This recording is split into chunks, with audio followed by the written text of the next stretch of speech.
find your vision and follow it. If you don't have a goal, if you don't have a vision, you just drift around. You're not going to be happy. I grew up after the Second World War. Austria, right along with Germany, lost the Second World War. There was, of course, depression. There was a terrible economic situation. I wanted to get out of there. I wanted to escape. And luckily, one day in school, I watched a documentary about America. I knew exactly that is where I wanted to end up. The question was just, how do I get there? How do I get to America? No one had the money to travel or anything. But one day, I was fortunate enough to see a bodybuilding magazine. And on the cover was this very muscular guy. Mr. Universe becomes Hercules star. His name was Reg Park. I read the article as fast as I could, learning about how he grew up in Leeds in England, poor, and how he trained 5 hours a day, every single day, and trained and trained and trained, and then he finally became Mr. Great Britain, and then became Mr. Universe. And then he won a second Mr. Universe title and a third Mr. Universe title, and then all of a sudden he landed in Rome in Cinecittà doing Hercules movies. And as I read, I became more and more certain. I had that vision very clearly laid out, to be a champion on that same stage where he won the Mr. Universe, and then to move to America, then get into movies. From that moment on, everything that I did, no matter how hard I had to work or how much I had to struggle, it didn't matter, because I knew what the purpose was and I found my passion. Always discover your vision and the rest will follow. Now my second rule is never ever think small.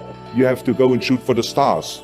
I didn't just think about being in movies. No, I wanted to be a movie star. I wanted to have above the title billing. I wanted to become the highest paid entertainer. I basically wanted to be another John Wayne. What's wrong with that? Never think small, think big. My third rule is ignore the naysayers. I think it is natural that when you have a big vision and big dreams and you have big goals, that people are going to say around you, I don't think it can be done. I think it's impossible. I mean, it started right away when I was 15 years old and I became a bodybuilder. Right after that, when I said, I want to be a world champion in bodybuilding, I want to be Mr. Universe. They immediately said, are you crazy? Bodybuilding is an American sport, forget about it, it's nuts. And then when I wanted to go into show business, after I won 13 world championship titles in bodybuilding, I said, I want to be like Reg Park. I want to be a Hercules, I want to get into movies. Well, I tell you, when I met those agents and managers, their reaction was, oh, Arnold, that is so funny. You want to be what, a leading man? Oh, come on. I mean, look, first of all, let's start with your body. You're gigantic, you're like a monster. And then your accent, oh, it gives me the chills just listening to your German bullshit. Come on now. Have you ever seen an international movie star with a German accent? It doesn't happen. Forget about that. And then your name, what is it, Schnitzel or something like that? People are going to storm the theater and the movie houses because Schnitzel is starring in a movie. Oh yeah, I can see that already. Imagine that. Everywhere I turned, they said, no, it won't happen, it's not going to happen, and forget about it.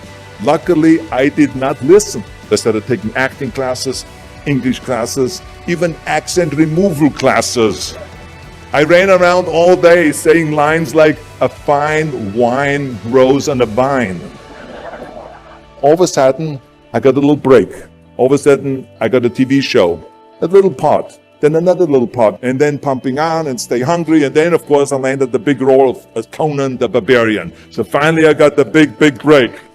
And you know what was so interesting about it was the director said at the press conference, if we wouldn't have had Schwarzenegger with those muscles, we would have had to build one.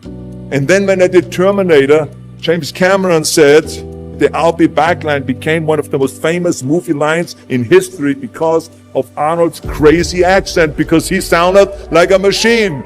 So as you see, everything that the naysayers said was a liability became an asset.